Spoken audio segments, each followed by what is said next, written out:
Hola chicos, literatura 16. Hoy entramos en el aula magna de la literatura española. Siglo XV o siglos XV y XVI, que son llamados el Renacimiento, veremos por qué, y fueron tan florecientes en España, tan exuberantes y ricos, que se dio por llamar a este conjunto de dos siglos, XV y XVI, el siglo de oro de la literatura española. O sea que cuando oigas el siglo de oro, te están engañando. Son dos siglos, no es uno. Cosas de la literatura. Cuando he querido preparar un poquito el tema, desde luego hay que ver la suerte que tenéis hoy de poderos someter en los buscadores de internet y encontrar infinitos textos, profesores, vídeos, exposiciones. Vamos, oír, señores, el que no estudie es porque no le da la real gana. Sí, así de claro. Antiguamente los estudiantes tenían que marcharse y hacer leguas y leguas y cientos de kilómetros para ir a estudiar a una universidad, porque en su tierra no la había. Pobrecicos, solo cogían lo justo y una cuchara de palo para que se la llevaban aquí en el gorro, para comer aquello que buenamente les dieran. Tenedor todavía no existía. Pero hoy, el que no quiera estudiar, bueno, allá él. Pero el que quiera estudiar tiene la grandísima suerte de tener internet. ¿Y qué me ha pasado a mí buscando todo eso? Que ya me salía Renacimiento por las orejas. Y es que es tan amplio el tema, me puse a hacer algún resumen, imposible, no podía resumirlo. Y dije, bueno, pues, ¿sabes qué? Voy a coger un libro de los que yo utilicé para explicárselo a mis alumnos de 12, 13 años.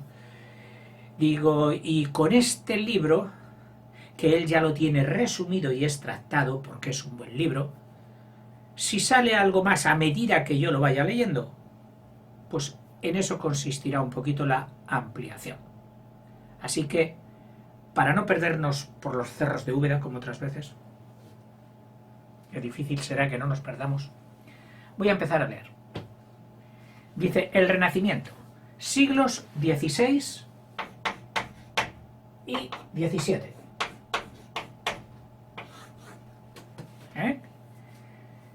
Y empezamos por el marco histórico-cultural.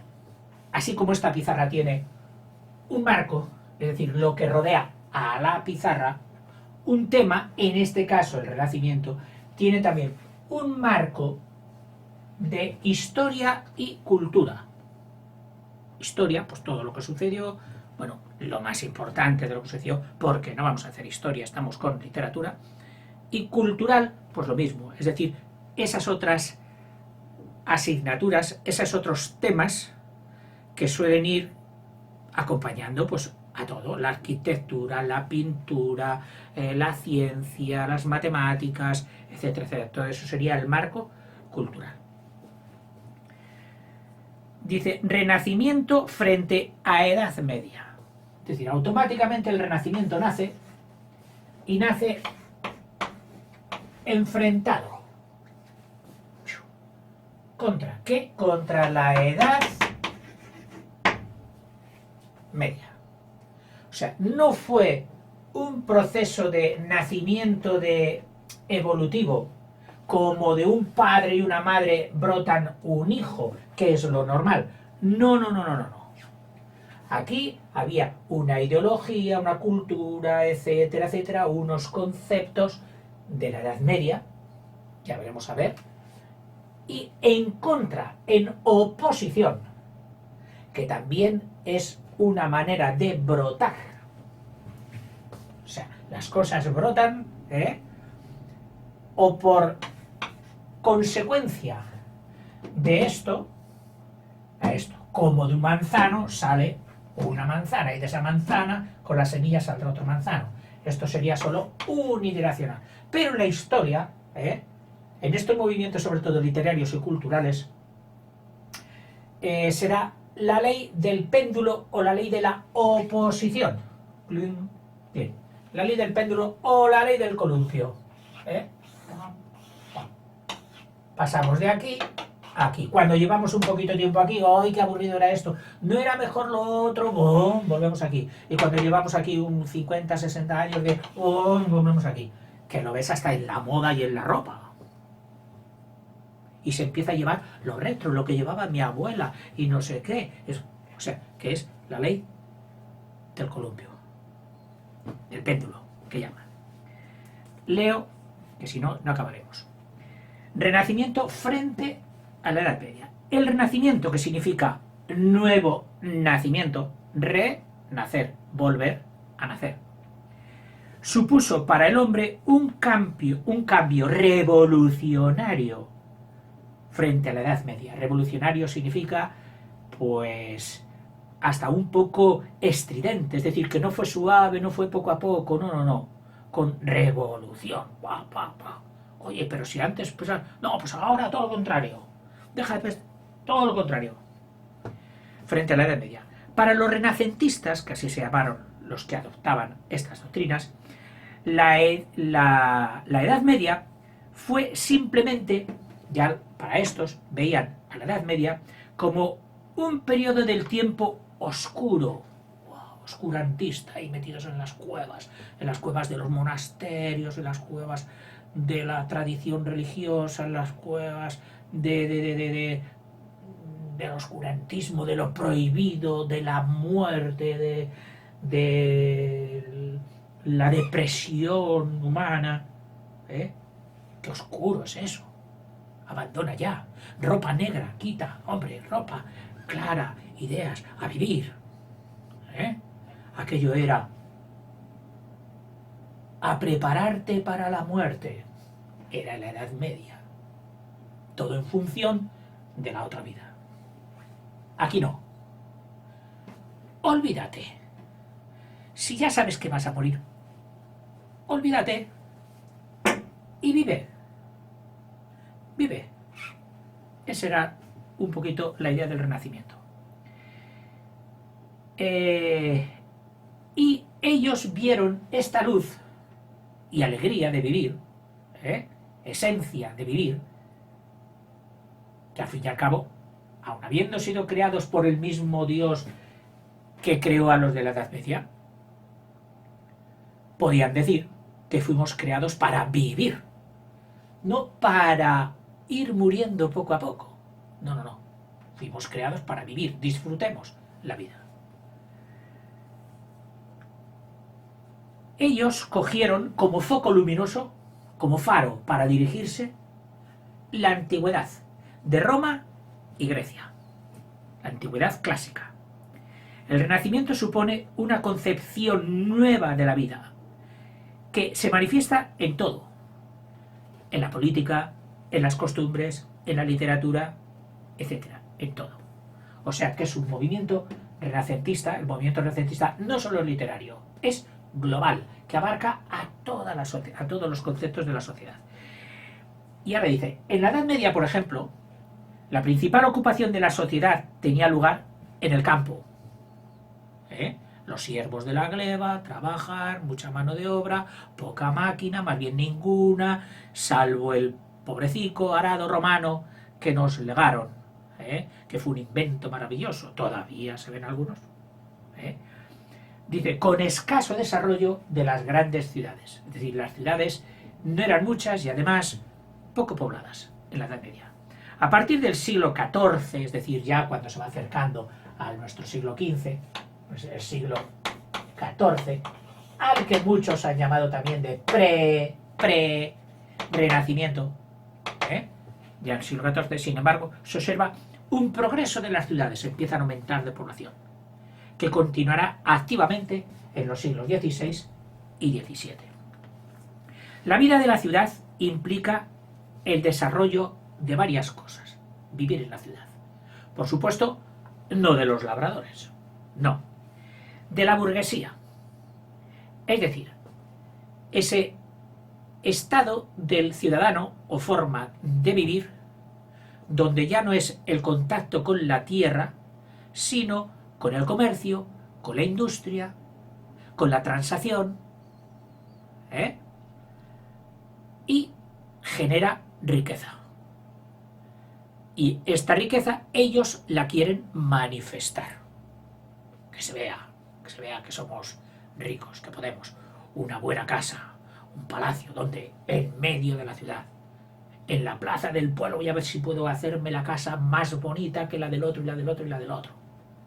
Y entonces surgen muchísimo enriquecimiento de la arquitectura de las ciudades. Unas ciudades que todavía conservan estos monumentos, estas casas, y nos quedamos, ¡qué bonito! Pues todo eso es que era, a lo mejor toda esa era de una familia. El palacio de los Medici, el palacio de los Borja, el palacio de no sé quién. La burguesía. El comercio, no solo de tierra, sino también por mar. Un invento, la brújula, empezó a ser utilizado y abrió los grandes circuitos de navegación, tanto en el Mediterráneo como por el oeste de África, bajando hasta encontrar que bajaron los portugueses, y el punto decisivo fue ahí, o sea, aparte de la navegación y comercio por el Mediterráneo, navegación y comercio rodeando África hasta llegar a la India, de los portugueses. Y de Cristóbal Colón, el reino de Castilla, con Isabel la Católica, su marido también estaba a su lado, pero no quiso participar. Era un agarrado, Fernando el Católico. Y fue la reina la que se dejó seducir por esa idea maravillosa de llegar a las Indias, donde habían llegado los portugueses, pero por el oeste. El soñador que fue Cristóbal Colón, hacia el oeste, hacia el oeste, hacia el oeste, hacia el oeste, tierra a la vista, creyendo que había descubierto la India. Y se murió, pobrecito, pensando que había llegado a la India. Claro, como no había unos testimonios claros y tan concisos como hoy de lo que es un país, de qué tipo de habitantes y esto, pues se pensaban que aquello sí era la India, y efectivamente hasta los llamaron indios al principio, creyendo que era de la India. Bueno, sigo. El comercio y de la industria. La gente empieza a ver cómo producir más, cómo utilizar las fuerzas de la naturaleza. Acuérdate de Leonardo da Vinci, todas las máquinas que tenía. Bueno, pues ya no solo Leonardo da Vinci, sino muchos inventores, ingenieros, tanto para las artes de la guerra con las catapultas y con todo aquello, como para elevar el agua, como para utilizar la fuerza del agua en los molinos, que eso era muy antiguo, pero en los batanes, que eran hechos con unas mazas, pom, pom, pom, que iban aporreando el cuero para curtirlo, etc. Es decir, máquinas de todo tipo. El vapor no. El vapor estaba destinado a otros siglos más tarde para la revolución industrial, pero aquí no. Pero bueno, aquí ya hubo la primera mecanización que dio lugar a una industria, no muy potente, como el que vendría luego, pero... Y con ello, la disminución de las faenas agrícolas, por supuesto. Por otro lado, los nobles cada vez son menos poderosos. Los condes, los marqueses, los duques, los varones, que cada uno tenía su tierra, su condado, su marquesado, su ducado, y allí prácticamente mandaban, eran absoluto su poder. Ellos hacían y deshacían, juzgaban, etcétera, etcétera, etcétera. Y los reyes, sí, sabían que estaban por encima de ello, pero era un cargo así como honorífico. Sí, yo sé que es el rey mi señor, pero en mis tierras mando y yo. Esto es lo que existía entonces. Bien, los reyes en concreto en España, seducen, les ponen una luz de colores, como a las mariposas se les pone una luz y vienen por la noche todas, se les pone en la corte, es decir, donde vivía el rey, música, fiestas, vestidos, los deportes de entonces que eran las justas y los torneos, el gusto por la poesía, los poetas que venían y las mujeres, ay, sí, sí, yo quiero ir a la corte. Y el marido, bueno, pues vamos a la corte. Oye, pero que entonces dejaremos el castillo. Bueno, pues tú deja el castillo, que aquí ya solo estamos rodeados de campo. Vamos donde está el rey, que hay mucha gente con mucha ropa vestida y todo esto. Y entonces, alrededor del rey se fue formando toda la, o sea, se fue instalando toda la nobleza. Trasladaban, hacían casas junto a la del rey, en las ciudades principales donde existía, donde estaba el rey, porque el rey no tenía todavía una sede fija. Es decir, pensar ya que había una capital de España en aquel tiempo, no, no, no, no. O sea, el rey se desplazaba. Tenía viviendas, tenía castillos, tenía palacios en diversas ciudades y se iba desplazando de unos a otros. Y en el momento en que llegaba el rey a una ciudad, ejemplo Valladolid, pues Valladolid en aquel momento podíamos decir que era la capital de España. Los reyes dejaban Valladolid y se instalaban por una temporada en Barcelona, pues bueno, pues Barcelona era la capital de España. Se instalaban en Toledo, pues Toledo era la capital de España. O sea, así funcionaba al principio. En Granada, que estuvieron también bastante tiempo, bueno, pues ese era el núcleo, el centro, donde iba toda la nobleza para estar alrededor de los reyes. Y los reyes, en concreto, ya te estoy hablando ahora directamente de los reyes católicos, que son los que iniciaron ya desde el siglo XV, aquí en 1490, perdón, desde el siglo... aquí me he hecho un salto. Esto no era el 14, esto era el 15, el prerrenacimiento. Entonces, al final del 15, 1492, conquistan Granada, se cierra, digamos, España y empiezan a querer dominar realmente, es decir, ya no ser un mandato honorífico, sino mandar. Imponer las leyes para que todos sus ciudadanos sean iguales, tanto si están en un condado de Córdoba como en un marquesado de Lugo o en un condado de Lérida o Barcelona, que fueran unificados. Para que haya una nación, hay que pretender que todos sus habitantes sean iguales. Es el principio de la justicia, de la justicia social que llamamos. Y los reyes, muy pícaramente, cuando ya veían que esos nobles habían venido a la corte y que habían abandonado su castillo allá lejos, cuentan, y yo creo que puede ser verdad porque de Fernando el Católico yo me lo creo todo, que mandaban gente a destruirles el castillo para que no pudieran volver. Eran como caracoles que habían salido de su caparazón para instalarse en otro y habían dejado ahí su caparazón vacío. Y claro, un caparazón vacío es muy sutil, muy endeble.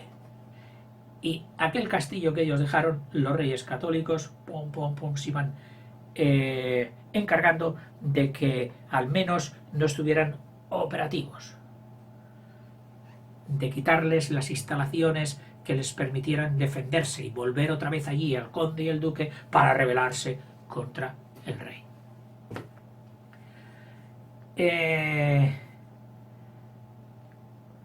Por lo tanto, crece la autoridad de los reyes y disminuye la autoridad de los nobles.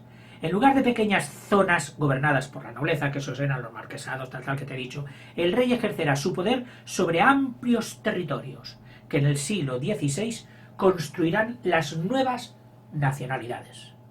Las más importantes del continente europeo, pues España, Francia, Inglaterra. Y en esto, pues fue quizás España la primera que tomó ese camino, ese empuje. Bueno, Quizás, en vez de cargar todo el peso en un vídeo, que ya sé que te acaba aburriendo un poquito, vamos a cortar aquí, hacemos un descansillo, te tomas un respiro y volvemos al siguiente. Venga, hasta luego.